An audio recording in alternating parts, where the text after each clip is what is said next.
إن الحمد لله نحمده ونستعينه ونستغفره ونعوذ بالله من شرور أنفسنا وسيئات أعمالنا من يهده الله فلا مضل له ومن يضلل فلا هادي له وأشهد أن لا إله إلا الله وحده لا شريك له وأشهد أن محمدا عبده ورسوله يا أيها الذين آمنوا اتقوا الله حق تقاته ولا تموتن إلا وأنتم مسلمون يا أيها الناس اتقوا ربكم الذي خلقكم من نفس واحدة وخلق منها زوجها وبث منهما رجالا كثيرا ونساء واتقوا الله الذي تساءلون به والأرحام إن الله كان عليكم رقيبا يا أيها الذين آمنوا اتقوا الله وقولوا قولا سديدا يصلح لكم أعمالكم ويغفر لكم ذنوبكم ومن يطع الله ورسوله فقد فاز فوزا عظيما أما بعد فإن أصدق الحديث كتاب الله تعالى وخير الهدي هدي محمد صلى الله عليه وسلم وشر الأمور محدثاتها وكل محدثة بدعة وكل بدعة ضلالة وكل ضلالة في النار أما بعد فما زلنا في قراءة شرح حديث جبريل للعلامة عبد المحسن العباد حفظه الله تعالى محدث المدينة النبوية. وقد تكلمنا في الأسبوع الماضي عن الطائفة التي أخرجت الأعمال من الإيمان وهي المرجئة، وتنقسم إلى قسمين: المرجئة الغلاة الذين يقولون إن كل مؤمن كامل الإيمان وأنه لا يضر مع الإيمان ذنب، ومرجئة الفقهاء الذين قالوا أيضا بعدم دخول الأعمال في مسمى الإيمان مع مخالفتهم للمرجئة الغلاة أن المعاصي تضر فاعلها. كما أننا تكلمنا عن الإيمان وأنه يزيد وينقص، يزيد بالطاعات وينقص بالمعاصي والسيئات. Donc nous continuons Inch'Allah Ta'ala le cours sur l'explication du hadith de Jibril.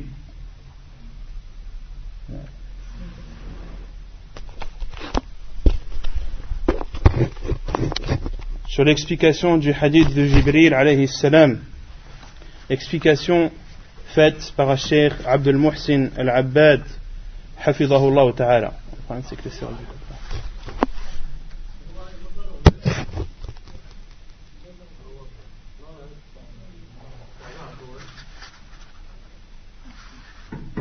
Nous continuons donc l'explication du hadith de Jibril, explication faite par Cheikh Abdul Muhsin al-Abbad.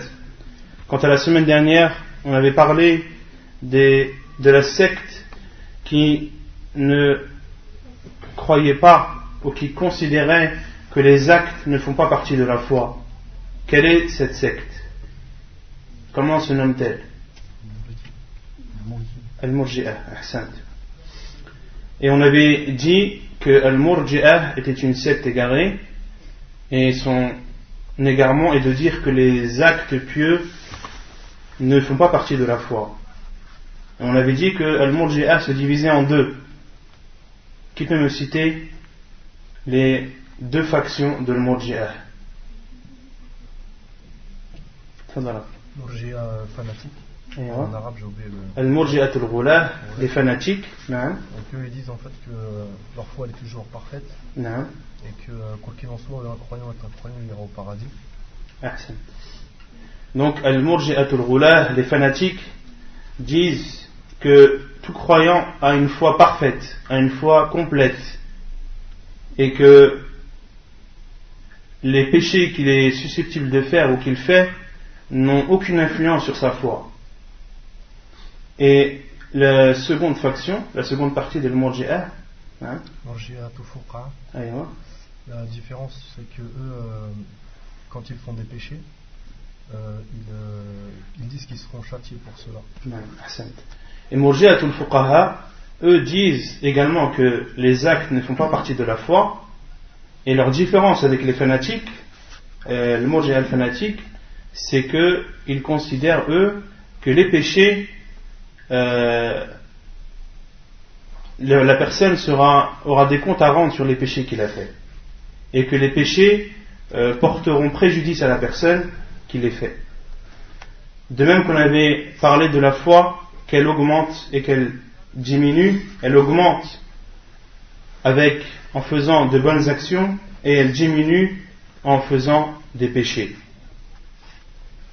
On avait ici également cité la preuve dans le Coran, la preuve que la foi augmente.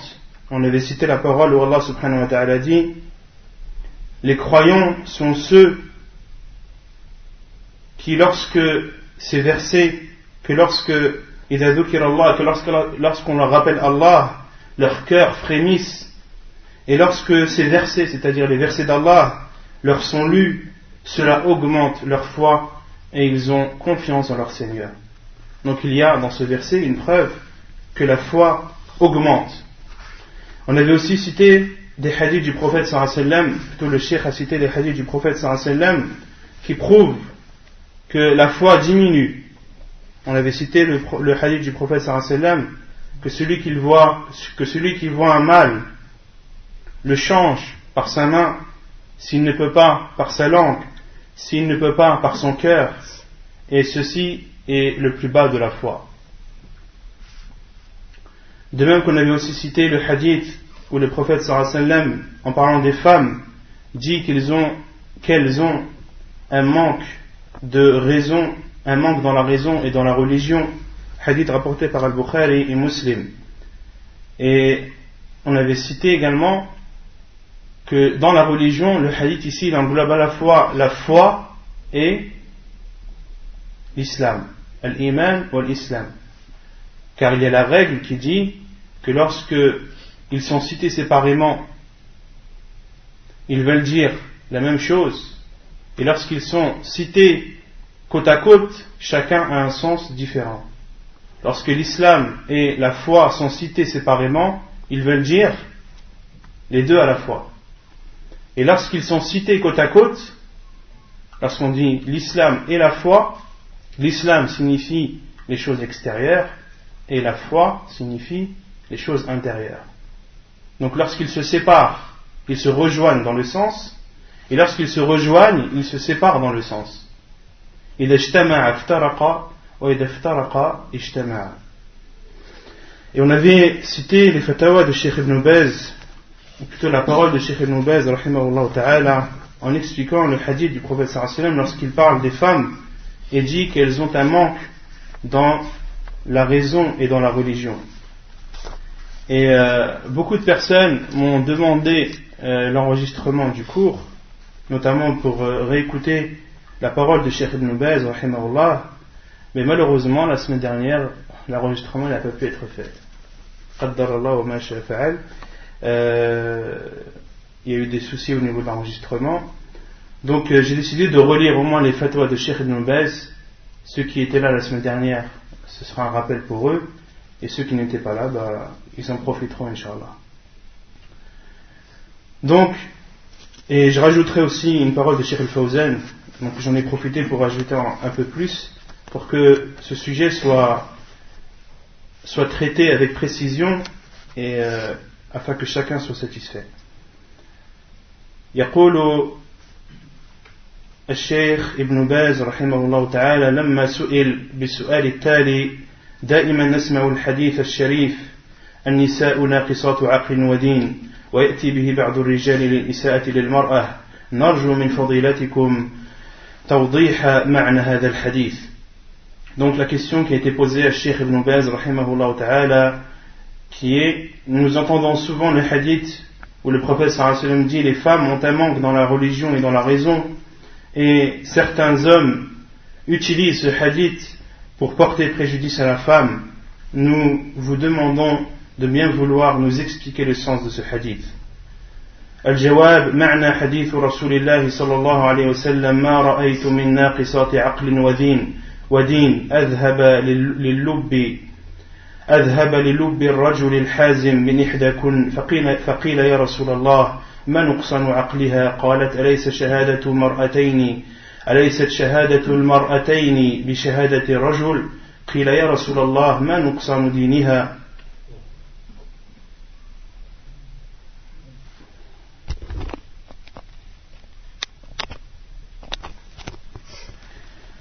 قيل يا رسول الله ما نقصان دينها قالت أليست إذا حاضت لم تصلي ولم تصوم بين عليه الصلاة والسلام أن نقصان عقلها من جهة ضعف حفظها وأن شهادتها تجبر بشهادة امرأة أخرى وذلك لضبط الشهادة بسبب أنها قد تنسى فتزيد في الشهادة أو تنقصها.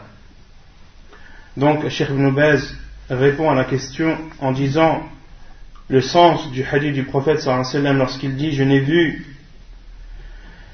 de personnes qui ont un manque de raison et de religion comparable à ou capable de faire perdre la raison d'un homme lucide à l'une d'entre vous en parlant aux femmes. Et il a été dit au prophète sallallahu alayhi wa sallam quel est leur manque dans la raison. Le prophète sallallahu alayhi wa sallam a répondu le témoignage de deux femmes ne vaut-il pas le témoignage d'un homme? Et il a été dit au prophète sallallahu alayhi wa sallam ensuite et quel est son manque dans la religion? Le prophète alayhi salatu wa sallam a répondu lorsqu'une femme a ses menstrues, est-ce qu'elle prie ou est-ce qu'elle jeûne? La réponse est non. Le prophète sallallahu alayhi wa sallam, donc Cheikh Ibn Baz continue en disant rahimahullah, le prophète sallallahu alayhi wa sallam a montré que le manque dans la raison est au niveau du témoignage et que le témoignage d'une femme seule n'est pas accepté sauf s'il est accompagné du témoignage d'une autre femme, et ceci afin que le témoignage de la femme soit bien compris, car elle peut oublier ou ne pas bien comprendre la chose. كما قال الله سبحانه وتعالى واستشهدوا شهيدين من رجالكم فإن لم يكونا رجلين فرجل وامرأتان ممن ترضون من الشهداء أن تضل إحداهما فتذكر إحداهما الأخرى الآية. Comme l'a dit Allah subhanahu wa ta'ala dans le Coran selon le sens, faites-en témoigner par deux témoins d'entre vos hommes, et à défaut de deux hommes, un homme et deux femmes d'entre ceux que vous agréez comme témoins, en sorte que si l'une d'elles s'égare, l'autre puisse la rappeler. وأما نقصان دينها فلأنها في حال الحيض والنفاس تدع الصلاة وتدع الصوم ولا تقضي الصلاة فهذا من نقصان الدين. Et quant à ce manque dans la religion, il est dû au fait que pendant ses règles, pendant la période de ses menstrues et des lochis, elle délaisse sa prière, de même qu'elle délaisse le jeûne du Ramadan ou le jeûne en général, et elle ne rattrape pas la prière. فهذا من نقصان الدين. Et ceci est un manque dans la religion. ولكن هذا النقص ليست مؤاخذة عليه إنما هو نقص حاصل بشرع الله عز وجل. Mais ce manque, la femme ne doit pas subir de reproches dessus, et on ne doit pas lui faire de remarques à ce sujet, car c'est un manque qui vient, ou c'est un manque qui fait partie de la législation d'Allah subhanahu wa ta'ala. C'est un manque qui fait partie de la religion d'Allah subhanahu wa ta'ala. هو الذي شرعه عز وجل رفقا بها وتيسيرا عليها لأنها إذا صامت مع وجود الحيض والنفاس يضرها ذلك. Car Allah subhanahu wa ta'ala, c'est lui qui a légiféré à la femme de délaisser la prière et de délaisser le jeûne lorsqu'elle a ses menstrues et ses lochis, et ceci afin de lui faciliter, car de jeûner en ayant ses menstrues et ses lochis, cela peut porter préjudice à la femme.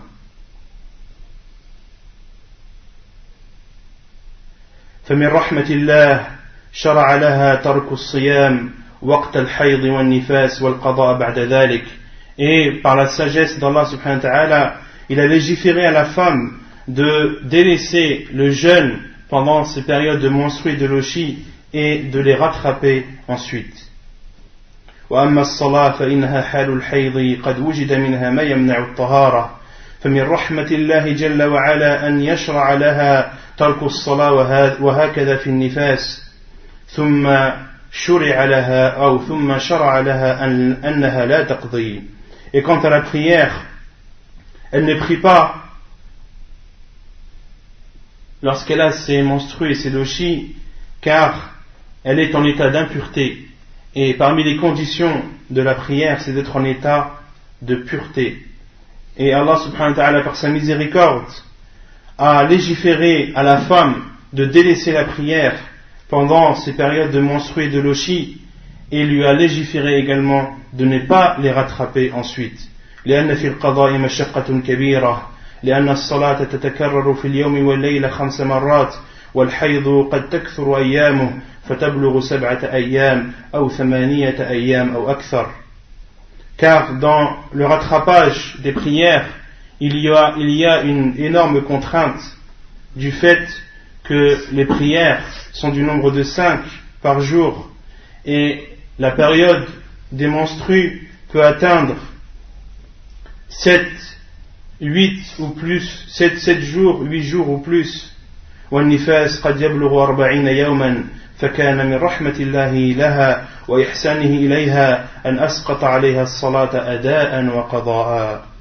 Et de même que pendant la période des lochis, qui peut atteindre 40 jours, Allah subhanahu wa ta'ala a légiféré à la femme de ne pas rattraper les prières. Il lui a à la fois légiféré le fait de ne pas prier pendant ces périodes et également de ne pas les rattraper. ولا يلزم من هذا أن يكون نقص عقلها في كل شيء ونقص دينها في كل شيء. Et cela ne veut dire en aucun cas que la femme a un manque dans la religion, dans toute sa religion, ou de même qu'elle a un manque de raison dans toute sa raison. Il est faux de dire cela.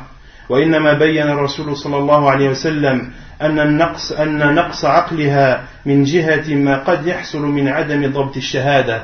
Mais le prophète sallallahu alayhi wa sallam a bien montré que le manque de raison, le manque que la femme a dans la raison, est uniquement en rapport avec le témoignage et le fait qu'elle ne peut pas être sûre de son témoignage et bien l'apporter. ونقص دينها من جهة ما يحصل لها من ترك الصلاة والصوم في حال الحيض. De même que le manque dans la religion est bien spécifique et bien précis. Le prophète sallallahu alayhi wa sallam a parlé d'une chose précise. Il a bien dit que c'était le fait qu'elle délaisse la prière pendant ces périodes, la prière et le jeûne pendant ces périodes de menstrues et de lochi. ولا يلزم من هذا أن تكون أيضا دون الرجال في كل شيء وأن الرجل أفضل منها في كل شيء. De même que cela ne signifie pas que la femme est en dessous de l'homme tout le temps, dans toute chose. Et cela ne signifie pas également que l'homme est au-dessus de la femme ou est meilleur que la femme dans toute chose. نعم جنس الرجل أفضل من جنس النساء في الجملة لأسباب كثيرة. Oui, le genre masculin est meilleur que le genre féminin, et ceci en général pour beaucoup de raisons, comme Allah subhanahu wa ta'ala l'a dit, كما قال الله سبحانه وتعالى الرجال قوامون على النساء بما فضل الله بعضهم على بعض وبما أنفقوا من أموالهم. Les hommes ont autorité sur les femmes en raison des faveurs qu'Allah accorde à ceux-là sur celles-ci. لكن قد تفوته في بعض الأحيان في أشياء كثيرة. Mais la femme peut dépasser l'homme dans certains contextes, dans beaucoup de choses également. فكم لله من امرأة فوق كثير من الرجال في عقلها ودينها وضبطها. Et combien de femmes sont au-dessus des hommes dans leur raison, dans leur religion et dans leur compréhension des choses. وإنما ورد عن النبي صلى الله عليه وسلم أن جنس النساء دون جنس الرجال في العقل وفي الدين من هاتين الحيثيتين اللتين بينهما النبي صلى الله عليه وسلم.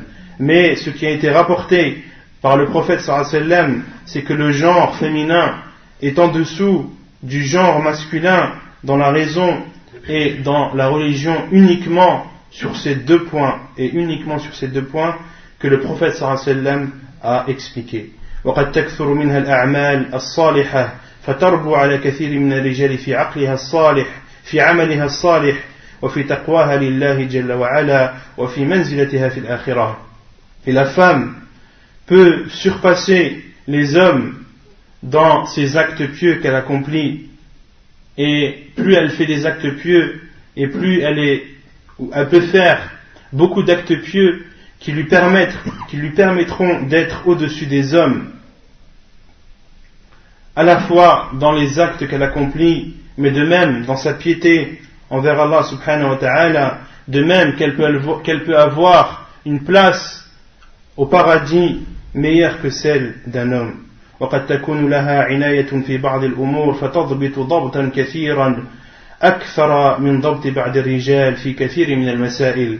De même qu'elle peut comprendre des choses qu'elle étudie, mais d'une façon meilleure que l'homme. Elle peut les comprendre mieux que les hommes dans beaucoup de choses qu'elle a étudiées et qu'elle a appris avec détail. فتضبط ضبطا كثيرا أكثر من ضبط بعض الرجال في كثير من المسائل التي تعتني بها وتجتهد في حفظها وضبطها فتكون مرجعا في التاريخ الإسلامي وفي أمور كثيرة. Et la femme musulmane est marji' fi al-tarikh al-islami, est une référence dans l'histoire musulmane. Les savants utilisent beaucoup les femmes au temps du prophète sallallahu alayhi wa sallam, as-sahabiyat, qui sont une référence pour toutes les femmes qui les ont suivies dans la religion et dans la piété envers Allah subhanahu wa ta'ala. وهذا واضح لمن تأمل أحوال النساء في عهد النبي صلى الله عليه وسلم وفي عهد النبي صلى الله عليه وسلم وبعد ذلك. Et ceci est flagrant pour celui qui a étudié le comportement des femmes au temps du prophète sallallahu alayhi wa sallam. وبهذا يعلم أن النقص لا يمنع من الاعتماد عليها في الرواية وهكذا في الشهادة بامرأة أخرى إذا انجبرت بامرأة أخرى. Et après ceci, on doit savoir que ce manque ne doit pas empêcher d'accepter la version qu'une femme apporte du hadith du prophète sallallahu alayhi wa sallam. Il y a beaucoup de rapporteuses présentes dans les chaînes de transmission qui transmettent les hadiths du prophète sallallahu alayhi wa sallam. Ceci n'a en aucun cas empêché les savants d'accepter les rapports ou d'accepter ce que les femmes ont rapporté du prophète sallallahu alayhi wa sallam. De même que le témoignage d'une femme est accepté lorsqu'il est accompagné du témoignage d'une autre femme. ولا يمنع أيضا تقواها لله وكونها من خيرة عباد الله ومن خيرة إماء الله إذا استقامت في دينها وإن سقط عنها الصوم في الحيض والنفاس أداء لا قضاء. De même que cela n'empêche pas qu'une femme peut faire partie des meilleures serviteuses, des meilleurs serviteurs d'Allah subhanahu wa ta'ala, si elle suit la religion comme il le faut, même si elle délaisse le jeûne et la prière pendant ces périodes de menstrues et de lochi.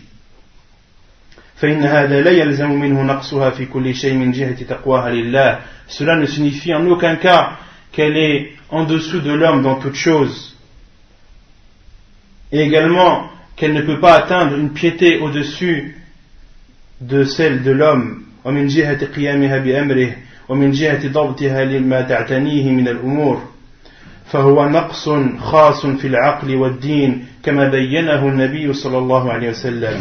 C'est donc un manque bien précis, bien spécifique dans la raison et dans la religion, comme l'a montré le prophète صلى الله عليه وسلم. فلا ينبغي للمؤمن أن يرميها بالنقص في كل شيء.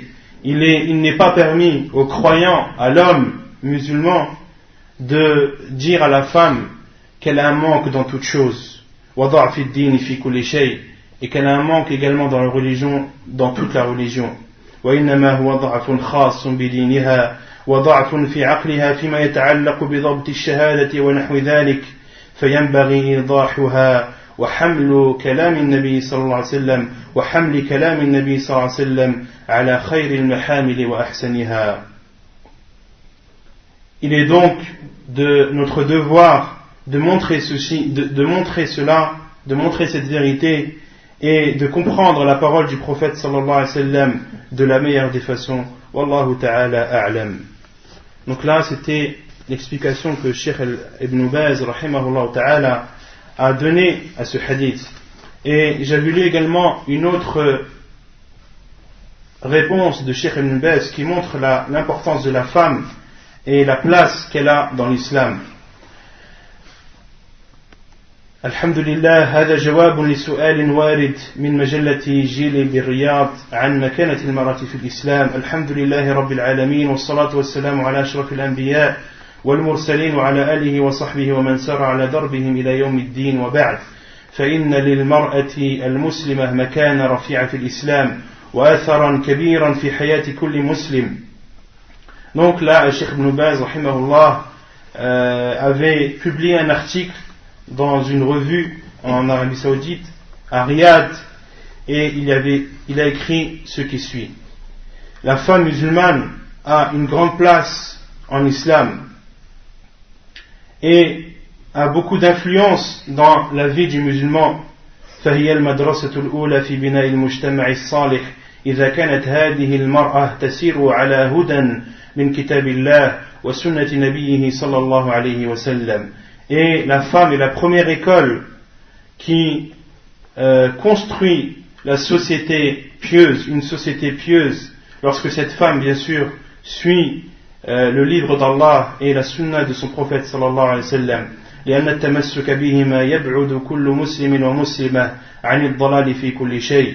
Car de s'accrocher au Coran et la sunna éloigne le musulman et la musulmane de l'égarement dans toute chose.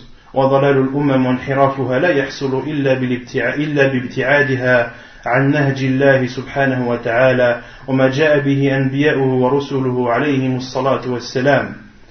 Et l'égarement des communautés et leur déviation n'est que la conséquence de leur éloignement de la voie qu'Allah subhanahu wa ta'ala a tracée et également de la voie qu'ont montré ses envoyés, ses prophètes alayhimus salatu wassalam, comme nous en a informé notre prophète alayhi salam lorsqu'il dit qala sallallahu alayhi wa sallam taraktu fikum amrayn lan tadillu ma in tamassaktum bihima kitab Allah wa sunnati, comme nous en a informé le prophète sallallahu alayhi wa sallam dans le hadith lorsqu'il dit je vous ai laissé deux choses, vous ne serez jamais égarés tant que vous y serez cramponnés le livre d'Allah et ma sunna.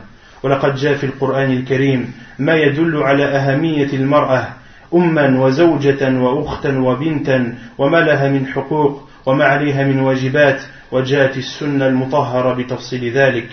Et le Coran rapporte, ou il est rapporté dans le Coran ce qui prouve l'importance de la femme musulmane, de la femme en islam, en tant que mère, qu'épouse, que sœur, que fille, de même que le Coran nous montre les droits et les devoirs qu'a cette femme.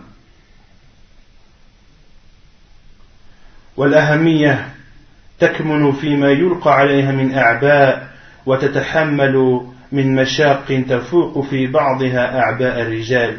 Et l'importance de la femme, on comprend l'importance de la femme et on en voit l'importance, c'est le fait qu'il lui est accordé, ou plutôt que des charges lourdes et de grandes responsabilités lui sont données. Le fait de donner de grandes responsabilités et de lourdes charges à la femme, ceci prouve la grande place qu'elle a en islam. Et le cheikh dit aussi que la femme supporte des charges qui parfois sont plus lourdes que celles supportées par les hommes. لذلك كان من أهم الواجبات شكر الوالدة وبرها وحسن صحبتها وهي مقدمة في ذلك على الوالد كما قال تعالى ووصينا الإنسان بوالديه حملته أمه وهنا على وهن وفصاله في عامين أن اشكر لي ولوالديك إلي المصير.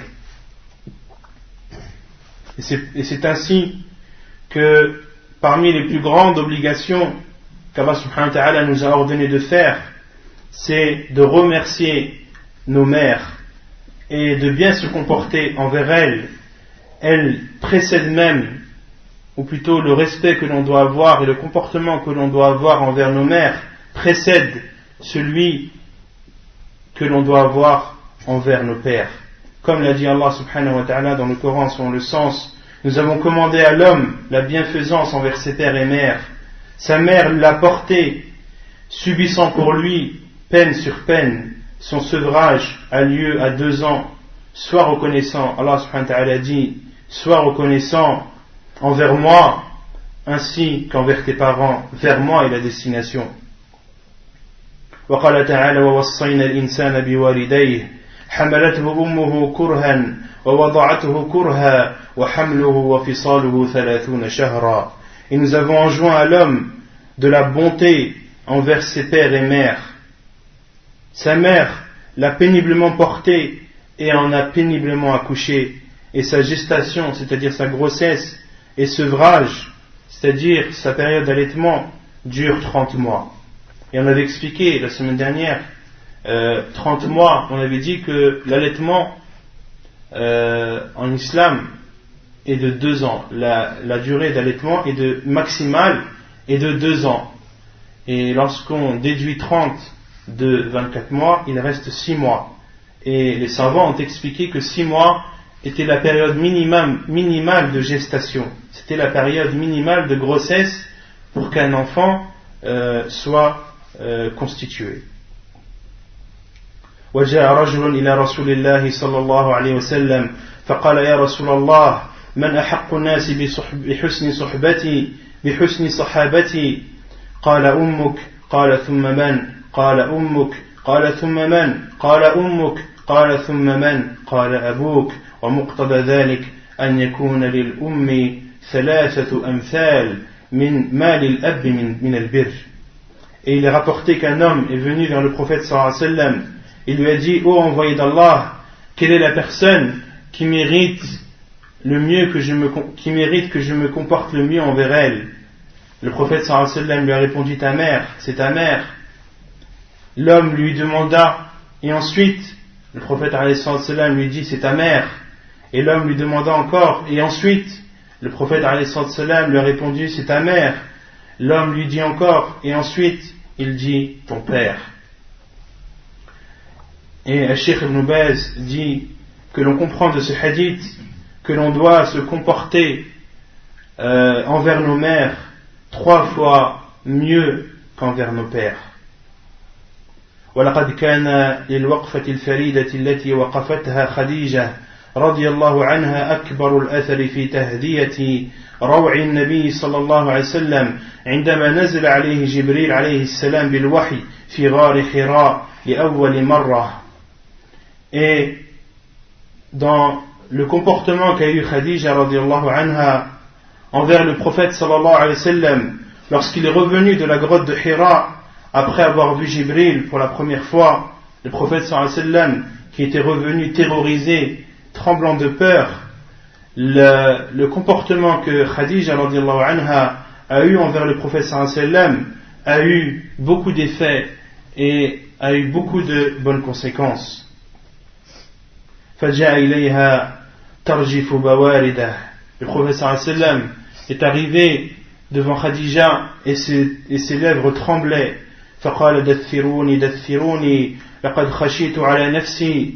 Le prophète sallallahu alayhi wa sallam a dit, enveloppez-moi, enveloppez-moi, j'ai peur pour ma personne. فقالت رضي الله عنها أبشر فوالله لا يخزيك الله أبدا إنك لتصل الرحم. Et Khadija radiyallahu anha a répondu au prophète sallallahu alayhi wa sallam, je t'annonce la bonne nouvelle, je jure par Allah que Allah subhanahu wa ta'ala ne t'humiliera jamais. Innaka la tasilur rahim wa tasduqul hadith, car tu noues les liens de parenté et lorsque tu parles ta parole est véridique. Wa tahmilul kal, et tu supportes celui qui est incapable. Wa taksibul ma'doum, et tu donnes à celui qui est démuni. Wa taqri ad-dayf, et tu te comportes de la meilleure façon avec tes invités, وَتُعِينُ عَلَى نَوَائِبِ الْحَقِّ, et tu aides plutôt celui qui est atteint par un malheur. وأيضا لا ننسى أثر عائشة رضي الله عنها حيث أخذ عنها الحديث كبار الصحابة وكثير من النساء الأحكام المتعلقة بهن.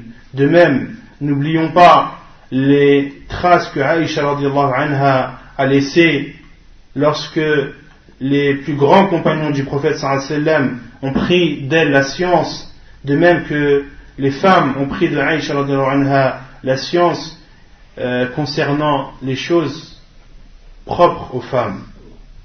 وبالأمس القريب وعلى زمن الإمام محمد بن سعود رحمه الله نصحته زوجته بأن يتقبل دعوة الإمام المجدد محمد بن عبد الوهاب رحمه الله تعالى. Et il n'y a pas si longtemps que ça, à l'époque de l'imam Mohammed ibn Saoud, qu'on avait expliqué la semaine dernière que l'imam Mohammed ibn Saoud était celui qui avait bâti l'Arabie Saoudite, et l'Arabie Saoudite existe depuis à peu près 2 siècles. Et sa femme, la femme de l'imam ibn Saoud, Mohammed ibn Saoud, a conseillé son mari afin qu'il accepte ce que l'imam Mohammed ibn Abdul Wahhab, qui est un grand imam,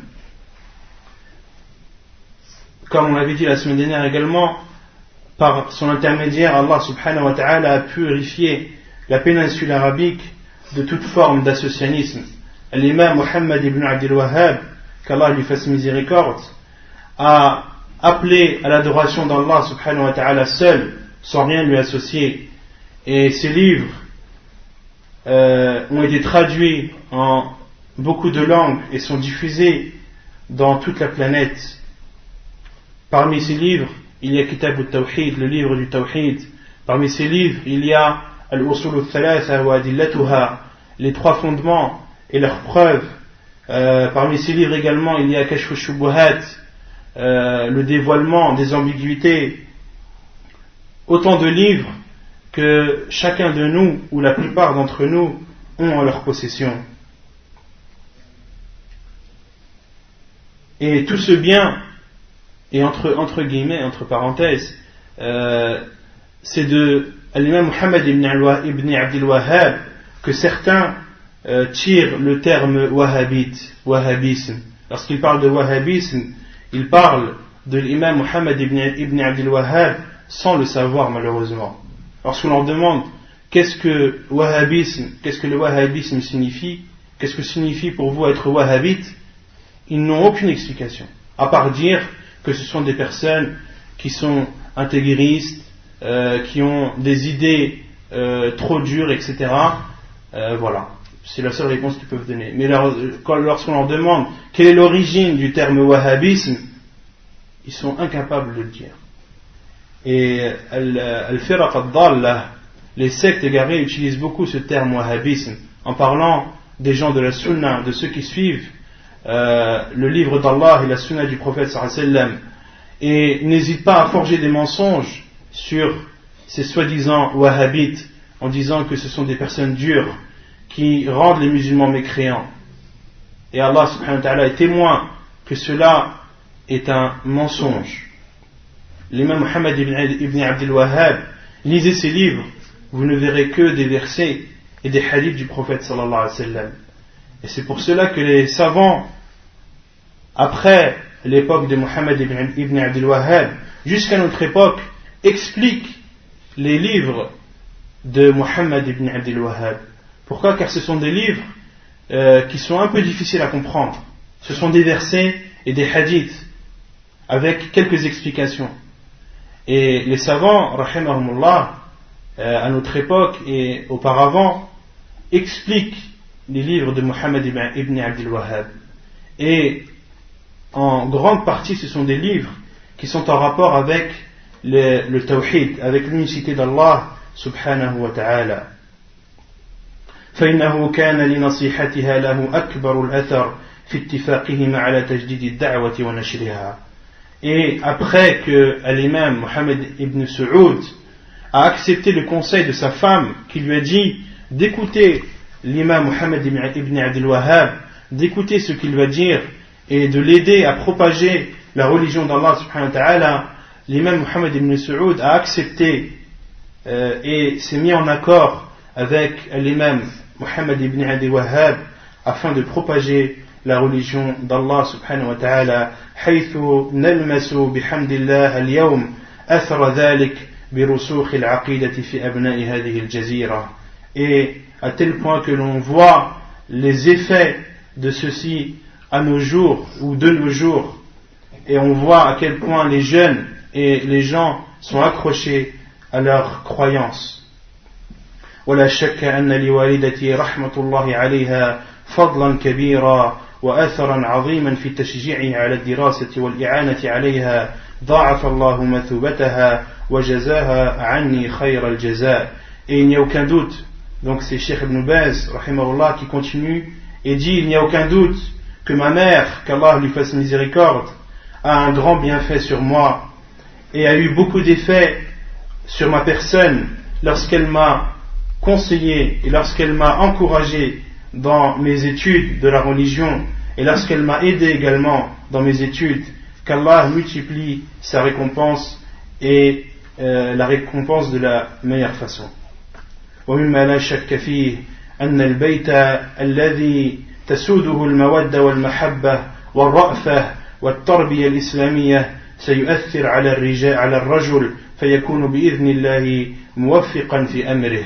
Et il n'y a aucun doute également qu'une maison qui est guidée par l'amour, par la compréhension et par l'éducation islamique, une maison dont toutes ces caractéristiques ils sont présents, auront de l'effet sur les hommes, auront de l'effet sur l'homme, et il sera, par la permission d'Allah subhanahu wa ta'ala, il réussira tout ce qu'il entreprend, que ce soit son apprentissage de la science ou bien alors son commerce. فيكون بإذن الله موفقا في أمره ناجحا في أي عمل يسعى إليه من طلب علم أو كسب تجارة أو زراعة إلى غير ذلك من أعمال والله أسأل أن يوفق الجميع لما يحب ويرضى وصلى الله وسلم وبارك على نبينا محمد وعلى آله وصحبه. Donc ça c'était la parole de Cheikh Ibn Baz rahimahullah ta'ala concernant l'importance de la femme et la place qu'elle a dans l'islam. Et je vais vous lire maintenant la parole de Cheikh Al-Fawzan, qu'Allah le préserve, qui est un des savants de notre siècle, et alhamdoulilah il est encore vivant. On doit donc essayer d'en profiter au maximum. Donc la parole de Cheikh Al-Fawzan que je vais vous lire est tirée d'une cassette. Une cassette qui a pour titre Mas'ouliyat al-mar'ah fi l'islam. قال تعالى ولقد كرمنا بني آدم وحملناهم في البر والبحر ورزقناهم من الطيبات وفضلناهم على كثير ممن خلقنا تفضيلا. Donc le Cheikh cite la parole d'Allah subhanahu wa ta'ala. Certes, nous avons honoré le fils d'Adam, les fils d'Adam, nous les avons transportés sur terre et sur mer, leur avons attribué de bonnes choses comme nourriture, et nous les avons nettement préférés à plusieurs de nos créatures. Allah Azza wa Jal karrama an-naw'a al-insani ala kathiri min makhluqatih rijalan wa nisa'a. Allah a honoré l'être humain par rapport à ses autres créatures. Il a honoré l'être humain, qu'il soit un homme ou une femme. خلق الله الجنسين الذكر والأنثى وأوجب عليهم واجبات مشتركة وواجبات مختصة بكل نوع منهم. Allah subhanahu wa ta'ala a créé les deux sexes, l'homme et la femme, et leur a ordonné des choses qu'ils doivent respecter mutuellement, de même qu'Allah subhanahu wa ta'ala a ordonné à chacun des sexes des choses spécifiques à elle ou spécifiques à lui. وأما الواجبات المشتركة فأعظمها عبادة الله وحده لا شريك له. Et parmi la plus grande des obligations que se doit d'accomplir à la fois les hommes et les femmes est d'adorer Allah subhanahu wa ta'ala seul sans rien lui associer. قال الله تعالى يا أيها الناس اعبدوا ربكم وقال وما خلقت الجن والإنس إلا ليعبدون وقال وما أمروا إلا ليعبدوا الله مخلصين له الدين. Allah subhanahu wa ta'ala dit dans le Coran selon le sens: ô vous les gens, adorez votre Seigneur. Et il dit aussi subhanahu wa ta'ala: je n'ai créé les djinns et les êtres humains que pour qu'ils m'adorent. Et il dit aussi subhanahu wa ta'ala selon le sens: et ils n'ont été ordonnés que d'adorer Allah et d'être sincères dans leur religion. هذا عام للرجال والنساء. Et ceci englobe à la fois les hommes et les femmes. وكذلك الواجبات الدينية الشعائر الصلوات الزكاة الصوم الحج الصدقات وسائر الطاعات فرائضها ونوافلها فيشترك فيها الرجال والنساء. De même que la prière, le zakat, le jeûne, le hajj et tout ce qui est ordonné par Allah subhanahu wa ta'ala, les hommes et les femmes sont similaires à ce sujet. Allah subhanahu wa ta'ala قال الله تعالى فاستجاب لهم ربهم أني لا أضيع عمل عامل منكم من ذكر أو أنثى من عمل صالح من عمل صالحا وقال تعالى من عمل صالحا من ذكر أو أنثى وهو مؤمن فلنحيينه حياة طيبة ولنجزينهم أجرهم بأحسن ما كانوا يعملون. Allah subhanahu wa ta'ala dit selon le sens: leur Seigneur les a alors exaucés en disant: en vérité, je ne laisse pas perdre le bien que quiconque parmi vous fait, homme ou femme. Et il dit aussi subhanahu wa ta'ala: quiconque, mâle ou femelle, fait une bonne œuvre tout en étant croyant, nous lui ferons vivre une bonne vie et nous les récompenserons, certes en fonction des meilleurs de leur action. فالرجال والنساء سواء في أمر العبادة وفي أمر الواجبات والمستحبات والمحرمات والمكروهات في الجملة هم سواء في الجملة.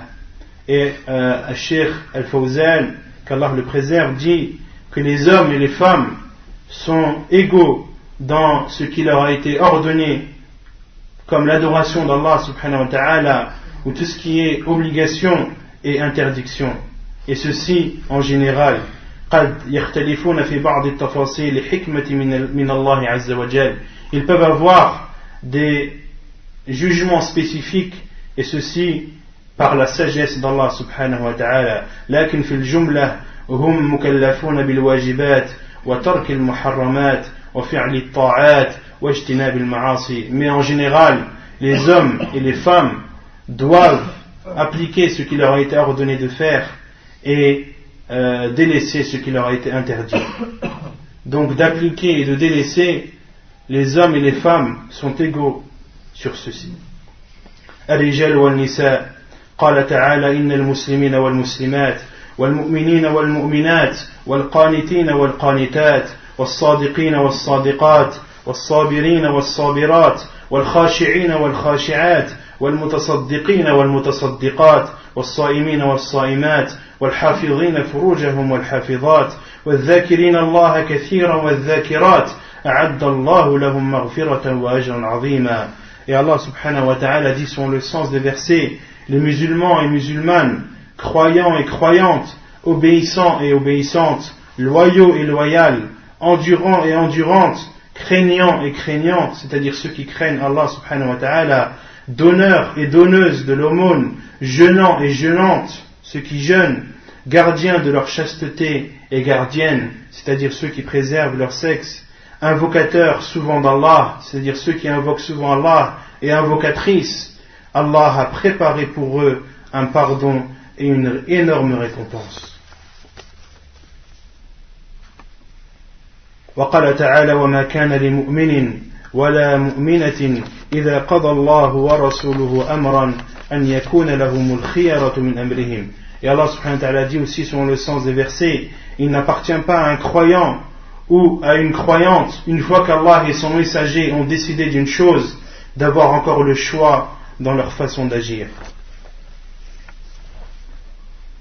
Donc on voit bien dans ces versets qu'Allah subhanahu wa ta'ala cite les hommes et les femmes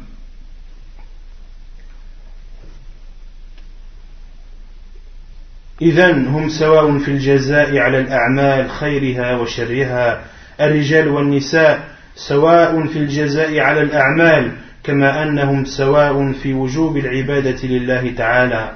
Donc l'homme et la femme sont égaux dans la récompense qui leur sera faite à la fois dans les choses, dans les actes bien qu'ils auront accomplis et dans les actes mal qu'ils auront commis. Donc, à la fois les hommes et les femmes sont égaux dans le fait d'appliquer les ordres d'Allah et de délaisser les interdits, de même qu'ils sont égaux quant à la récompense qu'ils auront selon leur acte. Ils sont égaux dans la récompense de leur acte. Al-hudud aydan tuqamu ala rijali wa nisa sawa. De même pour les sentences, elles sont appliquées à la fois pour les hommes et pour les femmes. قال تعالى الزانية والزاني فاجلدوا كل واحد منهما 100 جلدة وقال والسارق والسارقة فاقطعوا أيديهما جزاء بما كسبا نكالا من الله والله عزيز حكيم. تقام الحدود على الرجال والنساء في جرائمهم التي ارتكبوها. Allah subhanahu wa ta'ala dit, celui qui a commis l'adultère, que ce soit un homme ou une femme, fouettez-le de 100 fouets, ou fouettez-le 100 fois. Et il dit aussi subhanahu wa ta'ala was-sariq was-sariqa, et le voleur et la voleuse, coupez-leur la main pour ce qu'ils ont commis. Et on avait expliqué dans des cours précédents que les sentences en islam ne peuvent être appliquées que par un juge musulman ou une personne qui l'a légué. En aucun cas les musulmans doivent appliquer les sentences entre eux. Il est interdit à un musulman d'appliquer une sentence. Le seul permis d'appliquer les sentences est le juge musulman. Et autrement dit, les sentences en islam, al-hudud, ne peuvent pas être appliquées dans un pays comme celui-ci. Ils ne peuvent pas être appliquées dans un pays où l'autorité n'est pas donnée à un juge musulman. Et même les savants qui ont atteint le plus haut degré de science n'ont pas le droit d'appliquer les sentences. Les savants expliquent, montrent aux gens les sentences et donnent les conditions pour les appliquer, etc. Et ce sont les juges, ou c'est le gouverneur, à la base c'est le gouverneur musulman qui applique les sentences. Soit c'est lui qui les applique directement, ou bien alors ceux qu'il a légués. Et en aucun cas les musulmans n'ont le droit de s'appliquer les sentences mutuellement. ولكن هناك أشياء ينفرد بها أحد الجنسين على الآخر فالرجال ينفردون ببعض الأحكام اللائقة بالرجال والنساء ينفردن ببعض الأحكام اللائقة بالنساء. Mais il y a certaines choses qui sont propres à chacun des deux sexes, des choses propres, des jugements propres aux hommes et des jugements propres aux femmes. ومن ثم لما كانت الواجبات على الرجال والنساء وترك المحرمات والمعاصي مطلوبة من الرجال والنساء كان لابد أن يوجه للنساء نصائح ومحاضرات ودروس وأن يعلمن من العلم ما يستقيم به دينهن. Et après avoir su que l'homme et la femme sont pareils, sont égaux dans le fait d'appliquer les ordres d'Allah et de délaisser ses interdits, il est du devoir et il est obligatoire de conseiller les femmes et de leur donner des conférences et des cours afin qu'elles apprennent de la science, ce qui leur permettra d'être bien dans leur religion et de suivre leur religion comme il le faut. Wala yuhmal, et elles ne doivent pas être délaissées ni rabaissées. النبي صلى الله عليه وسلم كان يخص النساء أحيانا بخطبة ويخص النساء ببعض المجالس لما طلبنا منه ذلك عليه الصلاة والسلام. Le prophète sallallahu alayhi wa sallam donnait des discours propres aux femmes, donnait des discours qui étaient réservés uniquement aux femmes, et le prophète sallallahu alayhi wa sallam leur réservait également des cours et des assises afin de répondre à leurs questions. وكنا يسألن النبي صلى الله عليه وسلم ويجيبهن. Et elles demandaient au prophète sallallahu alayhi wa sallam, elles posaient des questions au prophète sallallahu alayhi wa sallam et il leur répondait. رأينا أن الله تعالى خاطب النساء أحيانا خاطب الرجال والنساء أحيانا بوصف واحد يا أيها الناس هذا يشمل الرجال والنساء. De même qu'Allah subhanahu wa ta'ala dans le Coran parle des fois aux hommes et aux femmes à la fois, et dans d'autres versets il parle bien précisément aux femmes, comme dans le verset où Allah subhanahu wa ta'ala dit Ya ayyuhan nas, ô vous les gens, ceci englobe les hommes et les femmes. Ya ayyuhal ladhina amanu hada yashmilu rijal wal nisa. Et également lorsqu'Allah dit ô vous qui avez cru, ceci englobe les hommes et les femmes. هذا الوصف وصف الإيمان يدخل فيه المؤمنون والمؤمنات وأحيانا تخاطب المرأة وحدها. قال تعالى وقل للمؤمنات يغضضن من أبصارهن ويحفظن فروجهن ولا يبدين زينتهن. Et de même que des fois dans le Coran Allah subhanahu wa ta'ala parle directement aux femmes, comme dans le verset où Allah subhanahu wa ta'ala dit selon le sens, et dit, c'est-à-dire dit au Muhammad, dit aux croyantes de baisser leur regard et de préserver leur sexe et de ne pas montrer leur beauté. Et ensuite Allah subhanahu wa ta'ala dans le verset après il dit وَقُلْ لِلْمُؤْمِنِينَ يَغُضُّوا مِنْ أَبْصَارِهِمْ. Et ensuite dans la même sourate Allah subhanahu wa ta'ala dit et dit aux croyants également de baisser leur regard et de préserver leur sexe. ثم إنه وجه النصيحة للجميع وتوبوا إلى الله جميعا أيها المؤمنون لعلكم تفلحون. Et ensuite Allah subhanahu wa ta'ala dit et repentez-vous tous vers Allah subhanahu wa ta'ala, et repentez-vous tous vers Allah subhanahu wa ta'ala afin que vous soyez parmi les gagnants. وقال صلى الله عليه وسلم لا يحل لامرأة تؤمن بالله واليوم الآخر أن تسافر مسيرة يوم وليلة إلا مع ذي محرم. Et le prophète sallallahu alayhi wa sallam également parlait directement aux femmes. Il dit dans un hadith, il n'est pas permis à une femme qui croit en Allah et au jour du jugement de voyager d'une distance parcourue en un jour et une nuit, sauf en étant accompagnée d'un mahram. Et al-mahram, c'est une personne avec qui la femme n'a pas le droit de se marier.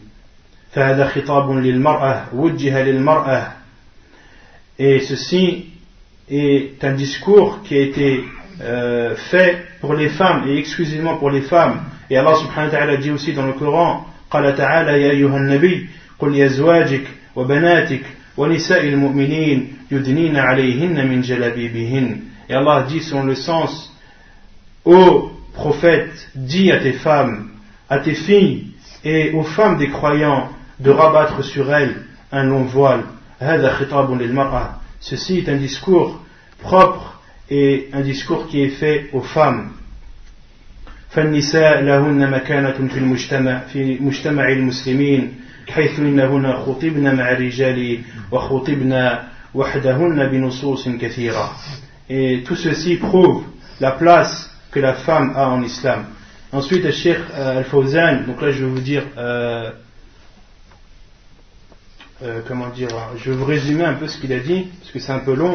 Ensuite le Cheikh Al-Fawzan explique que la femme a des droits, par exemple qu'elle ne doit pas être forcée au mariage, qu'une femme ne doit pas être forcée au mariage. Il est interdit de forcer une femme au mariage. De même qu'il est interdit, le Cheikh a dit aussi, de même qu'il est interdit à son tuteur de lui refuser de se marier avec une personne qui entre dans les conditions. Une personne, comme le professeur Sam a dit, celui dont vous êtes content ou dont vous êtes satisfait du comportement et de la religion, mariez-le. Donc l'islam interdit au tuteur de refuser à la femme de se marier avec un homme qui a toutes les conditions requises. De même que le Cheikh dit aussi que la femme a le pouvoir sur son argent et personne d'autre. Et ensuite le Cheikh aussi dans la conférence a parlé des femmes dans l'Occident et a dit que c'était une marchandise qui était utilisée, que c'était un objet qui était utilisé, un objet utilisé à des fins qui est un objet de désir, un objet d'attraction. Et ça on le voit, tout le monde le voit à notre époque, et surtout dans les pays d'Occident, que la femme est utilisée dans les publicités, etc. Pour vendre un yaourt, on montre une femme nue. Maintenant, pour vendre n'importe quoi, on est obligé de montrer une femme, il faut qu'elle soit belle pour que cela attire. Autrement dit, la femme, c'est une marchandise, c'est un objet qu'on utilise malheureusement à mauvais escient. Et le cheikh aussi a expliqué dans sa conférence que les femmes en Occident finissent leur vie dans les maisons de retraite. Elles sont oubliées. Et le cheikh dit aussi que les femmes, malheureusement, qu'il a entendu que les femmes en Occident, leur seul compagnon qu'ils avaient vers la fin de leur vie était leur chien. Leur seul compagnon qui leur reste est leur chien. Malheureusement, ces enfants la délaissent et l'oublient malheureusement. Et ceci, personne ne peut le nier. Personne ne peut le nier. Et en 2003, quand il y a eu la canicule ici en France, vous avez vu le nombre de personnes âgées qui sont décédées. Des personnes qui étaient seules, qui étaient isolées et qui sont décédées suite à leur isolement. Ils étaient seuls et délaissés. Et le cheikh dit quant à l'islam, alhamdulillah, il donne à la mère une grande importance. Et la mère, plus elle vieillit et plus son importance est grande. Plus elle vieillit, une femme musulmane,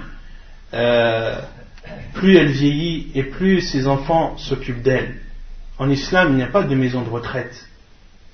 Comme ta mère t'a élevé et a pris soin de toi dans ta jeunesse, il est de ton devoir de prendre soin d'elle et de t'occuper d'elle dans sa vieillesse. En islam, il est interdit de mettre sa mère dans une maison de retraite. Non, ta mère, tu dois t'en occuper jusqu'à la fin de ses jours. Et alhamdulillah, le prophète sallallahu alayhi wa sallam nous a ordonné de bien nous comporter envers nos mères. Allah subhanahu wa ta'ala nous a ordonné dans le Coran, juste après avoir ordonné de n'adorer que lui et ne rien lui associer, il a dit وَبِالْوَالِدَيْنِ إِحْسَانًا, et comportez-vous de la meilleure façon envers vos parents. Donc la femme musulmane, ceci prouve qu'elle a une grande importance en islam. Une femme musulmane, une mère, ne doit pas être délaissée. Au contraire, on doit s'en occuper le plus possible. Et je vais vous citer aussi également quelques hadiths du prophète sallallahu alayhi wa sallam, et je vais finir par ceci. Le prophète sallallahu alayhi wa sallam, قال النبي صلى الله عليه وسلم ولا يكون لأحد ثلاث بنات أو أخوات فيحسن إليهن إلا دخل الجنة. Le prophète sallallahu alayhi wa sallam dit, si l'un d'entre vous a 3 filles ou a 3 sœurs et se comporte avec elles de la meilleure des façons sans qu'il ne rentre au paradis, Allah subhanahu wa ta'ala le fera rentrer au paradis. Celui qui a 3 sœurs ou 3 filles et qui s'occupe d'elles et qui se comporte avec elles de la meilleure des façons, Allah subhanahu wa ta'ala le fera rentrer au paradis. وهو حديث حسن حسنه الألباني. C'est un hadith jugé bon par Cheikh Al-Albani. Il dit aussi عليه الصلاة والسلام أكمل المؤمنين إيمانا أحسنهم خلقا وخياركم خياركم لنسائه. Le prophète عليه الصلاة والسلام a dit, le croyant le plus complet, ou le croyant qui a la foi la plus complète, est celui qui a le meilleur comportement. Et le meilleur d'entre vous est celui qui est meilleur avec sa femme. Et le meilleur d'entre vous est celui qui est meilleur avec sa femme. Et dans un autre hadith, le prophète sallallahu alayhi wa sallam dit wa ana khayrukum li ahli. Et moi je suis celui qui se comporte le mieux envers ses femmes. Hadith rapporté dans As-Silsila Sahiha de Cheikh Al-Albani. Et le prophète alayhi salatu wa sallam dit également إذا صلت المرأة خمسها وصامت شهرها وحصنت فرجها وأطاعت زوجها قيل لها ادخل الجنة من أي أبواب الجنة شئت. Et le prophète alayhi salatu wa sallam dit aussi dans un hadith, si la femme accomplit ces 5 prières, jeûne son mois, c'est-à-dire le mois du Ramadan, préserve son sexe et obéit à son mari, il lui sera dit le jour du jugement, entre au paradis par la porte que tu désires.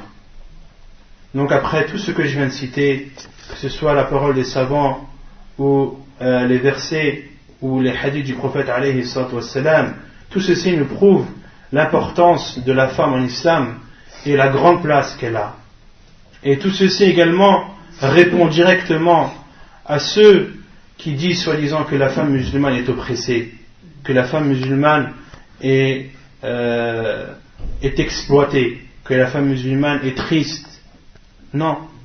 Alhamdulillah, Allah subhanahu wa ta'ala nous ordonne dans le Coran, et le prophète alayhi salam, comme je viens de le citer, nous ordonne de nous comporter de la meilleure des façons envers les femmes. Et quant aux femmes qui portent le voile, elles le portent par conviction. Elles le portent pour satisfaire Allah subhanahu wa ta'ala. Elles le portent pour accéder au paradis. En aucun cas elles ne sont oppressées. En aucun cas elles ne sont humiliées. Au contraire, pour elles, c'est une force et c'est une puissance de porter le voile. Pour elles, c'est une fierté de porter le voile. Donc pourquoi dire que le fait qu'une femme porte le voile, cela revient à l'humilier? En aucun cas, c'est une humiliation pour la femme. Au contraire, une femme humiliée, c'est celle qui s'expose devant tout le monde, celle qui montre sa beauté et qui s'embellit devant tout le monde. C'est elle qui est humiliée malheureusement. Mais celle qui se préserve pour Allah subhanahu wa ta'ala, qui fait ce qu'Allah subhanahu wa ta'ala lui a ordonné, qui a la pudeur, qui a la honte, en aucun cas cette femme est humiliée. ونكتفي بهذا القدر وصلى الله وسلم وبارك على نبينا محمد وعلى آله وصحبه أجمعين وآخر دعوانا أن الحمد لله رب العالمين.